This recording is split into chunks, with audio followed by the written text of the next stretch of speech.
This is your daily news report and your second stimulus check update and your stimulus package update as of Tuesday, November 24th. Regarding the second stimulus check and the stimulus package, let me know your thoughts on who you think is causing the lack of progress on the stimulus package. Is it all the politicians or is it just the party leaders? The reason why I'm asking this question to you is because more Republican and Democratic politicians, they're stepping forward and they're saying that they disagree with their own party leaders. Congress, they will be on vacation until next week. When they get back, they will have their attention divided with the government funding bill. A report from the Urban Institute shows that if there were a second stimulus check and a third stimulus check, that would keep 14 million Americans out of poverty. New Mexico is holding an emergency meeting today to discuss giving a $1,200 stimulus check to their own qualifying residents. Pennsylvania certified Joe Biden as the winner this morning. All of the recounts and state certifications, they are expected to be completed by December 8th. Republican Senator Rob Portman says that going past the December 8th deadline would threaten our Constitution. The Trump administration says that they are ready to start the transition process for Joe Biden. This has caused the stock market to reach new all-time highs this morning. The Dow Jones just surpassed 30,000 points. However, President Trump tweeted that he's going to continue challenging the results. A survey shows that 66% of Republicans support President Trump running for president again in 2024. The Surgeon General is pleading with Americans to have a virtual Thanksgiving. A national poll shows that 1/3 of parents say that it is important that they see their families in person for Thanksgiving this year. This is your Tuesday news, and I hope you're having a very nice day.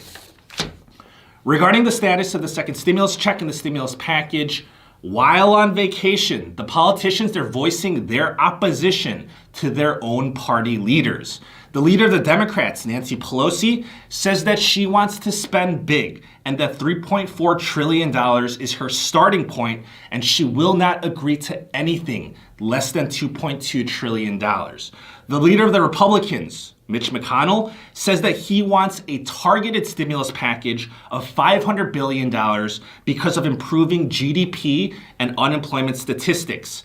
Nancy Pelosi is urging her Democratic caucus to stay united. Pelosi said, if the Democratic Party stays united, then the Republicans will be convinced on our point of view and we shall prevail.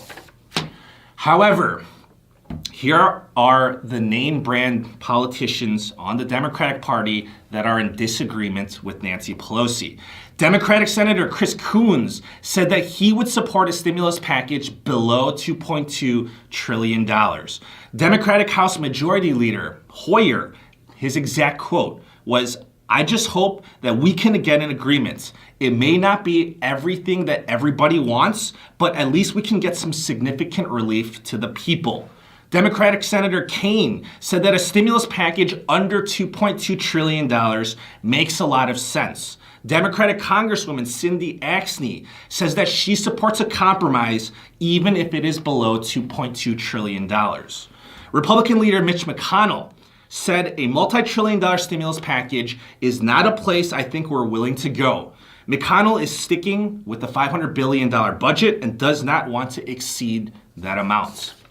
Republican Senator Lindsey Graham says that he is willing to go higher. Republican Senator Susan Collins says that she supports a stimulus package greater than $500 billion.